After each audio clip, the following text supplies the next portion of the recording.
Friends, good morning. आज के इस वीडियो में बात करते हैं बेसिलिनम यानी ट्यूबरकुलाइनम की। दोनों मेडिसिन सेम हैं, चाहे बेसिलिनम कह लीजिए या फिर ट्यूबरकुलाइनम। 99% सिमिलरिटी है सिम्टम्स में और मेडिसिन को क्योर करने में। बेसिलिनम की पूरी बात समझ में आने वाली है, इसका मतलब आप ट्यूबरकुलाइनम भी समझ जाएंगे। थोड़ी देर तक वीडियो में बने रहिए, कुछ अल्टीमेट बातें आपको समझ में आने वाली हैं और जो कि हमेशा यूज के लिए जरूरी होंगी। तो जो बेसिलिनम है बेसिकली ट्यूबरकुलर डायथेसिस, यानी जो टीबी वाला जो पेशेंट होता है उसका इमेजिनेशन दिमाग में करिए। तो जो टीबी वाला पेशेंट जो होता है वो लीन थीन होता है, इस तरह से दुबला पतला होगा,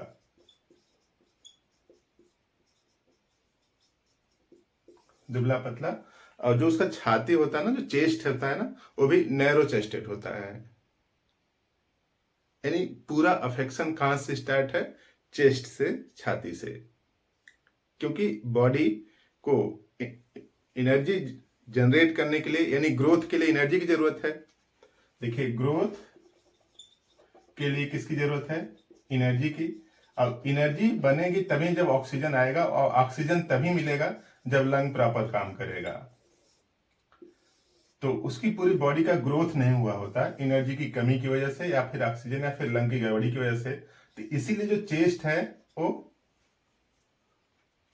नैरो है, 56 इंच का नहीं है, कम इंच का है, यानी शरीर के हिसाब से कम इंच का है। तो कमजोर पेशेंट है, और या तो उसको कभी टीबी हुई हो या फिर ट्यूबरकुलर हिस्ट्री हो उसके पेरेंट्स में, पेरेंटल जनरेशन में। तो ट्यूबरकुलर पेशेंट जो है या ट्यूबरकुलर जो हिस्ट्री है उसके पीछे एक बैक्टीरिया रिस्पॉन्सिबल है, और बेसिलिनम जो बैक्टीरिया का नाम है। तो जो बैक्टीरिया है, अगर उसके नेचर को अगर आप समझें तो बैक्टीरिया बहुत छोटा सा ऑर्गेनिज्म,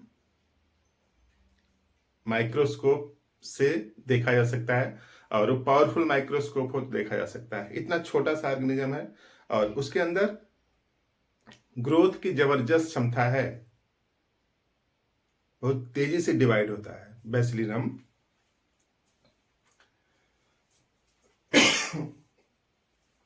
तो ये जो बेसिलिनम है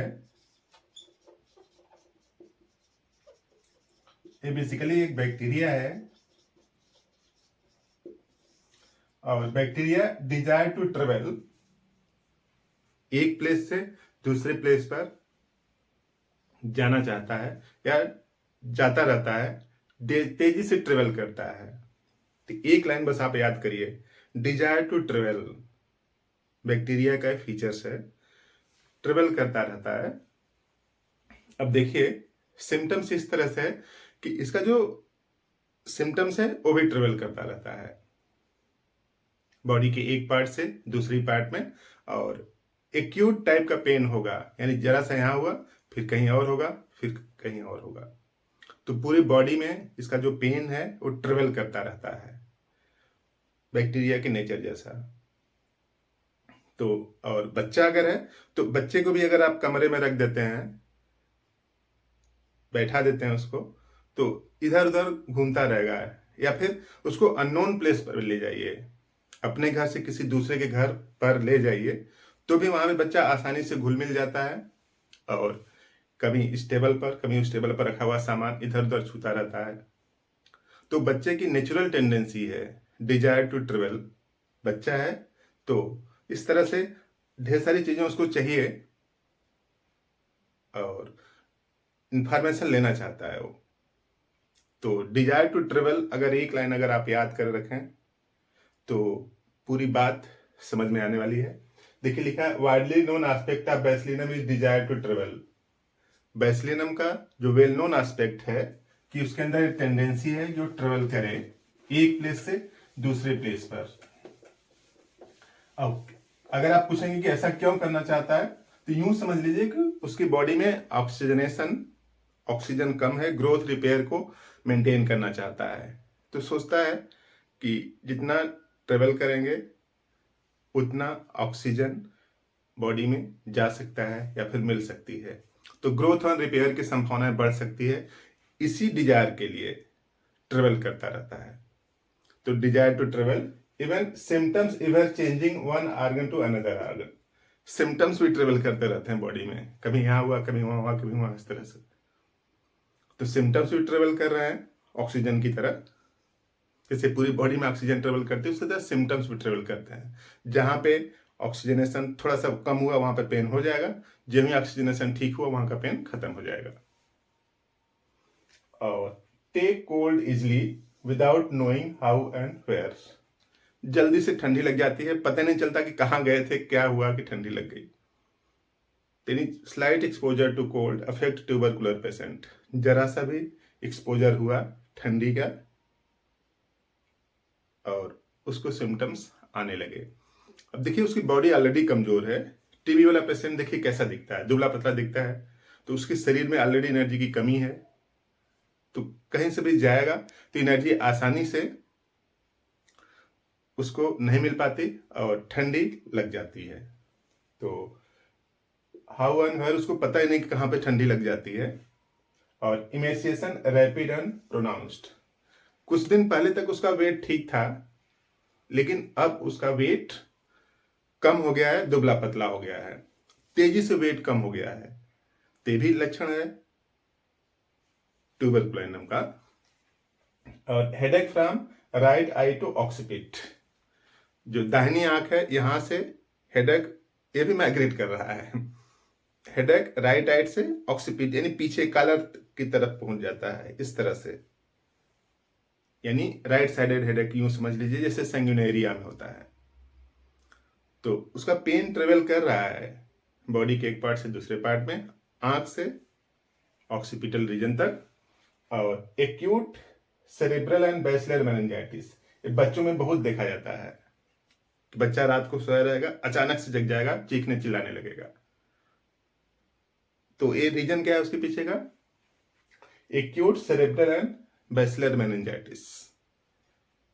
थोड़े टाइम के लिए ब्रेन के किसी पार्ट में इन्फ्लेमेशन हो जाता है, उसको मेनिंजाइटिस बोलते हैं। ब्रेन की चारों तरफ की जो मेम्ब्रेन है ना, जैसे खोपड़ी चारों तरफ की जो मेम्ब्रेन है उसको मेनिंजीज बोलते हैं, उसमें इन्फ्लेमेशन हो जाता है, उसको क्या बोलते हैं, मेनिंजाइटिस बोलते हैं।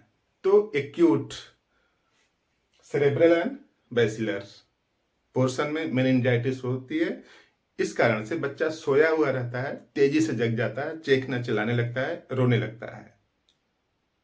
फिर थोड़ी देर में जो एक्यूट मेनिंजाइटिस है वो अपने आप सबसाइड कर जाती है, ठीक हो जाती है, फिर बच्चा अगेन सो जाता है।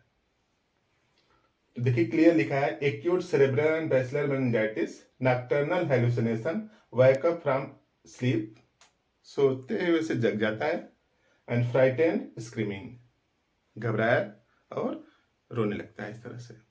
तो ये अगर आपको बातें समझ में आ रही हैं तो उसके पीछे बस एक कारण है कि आपने एक बात को नोट किया कि डिजायर टू ट्रेवल करना चाहता है, और उसका जो कॉन्स्टिट्यूशन है टीबी जैसा है, ट्यूबरकुलर पेशेंट है।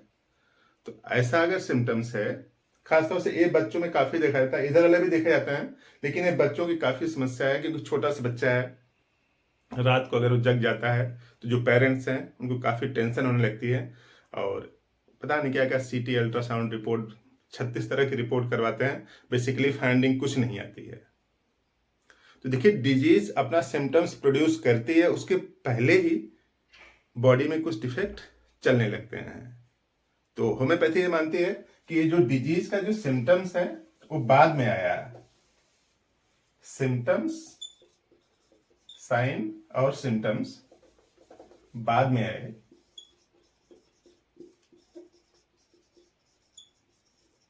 साइन और सिम्टम्स बाद में आए, उसके पहले ही जो वाइटल फोर्स था वो बीमार हो गया था। तो बच्चा सोए से तेजी से जग जाता है रोता हुआ, तो उस समय तक आपको कोई भी फाइंडिंग नॉर्मल नहीं आएगी, कोई भी फाइंडिंग नहीं आएगी, सब कुछ नॉर्मल रहेगा, यानी कोई भी डिफेक्ट नहीं दिखेगा, लेकिन है सिम्टम्स, तो एक्सप्रेशन आ रहा है। तो ऐसे बच्चों के लिए इस मेडिसिन से काम हो सकता है, और इसको खास बात है कि इसको जल्दी जल्दी रिपीट नहीं करना है।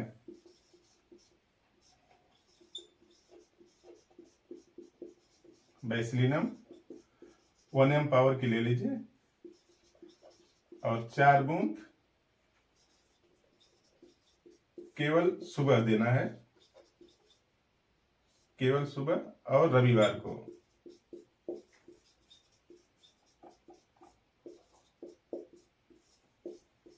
यानी 7 दिन में सिर्फ एक बार देना है, रिपीट नहीं करिएगा, रिपीट करने से नुकसान हो सकता है। और जिस पेशेंट को आप दे रहे हैं उसको मना कर दें कि अंडा, मीट, मछली ये सब ना खाए, अदरवाइज उसकी जो सिम्टम्स हैं और ज्यादा बढ़ सकते हैं। तो इस तरह से ट्यूबरकुलाइनम की पूरी बात समझ में आई तो इस वीडियो को लाइक कर दीजिए, चैनल पर नए तो सब्सक्राइब करें, फ्रेंड्स को भी शेयर कर दें, किसी को आपके शेयर करने से फायदा हो जाएगा और मुझे भी व्यूज ज़्यादा हो जाएंगे। तो इस तरह से मोटिवेशन मिलता है। तो आपने पूरा वीडियो देखा, जानकारी अच्छी लगी, थैंक यू।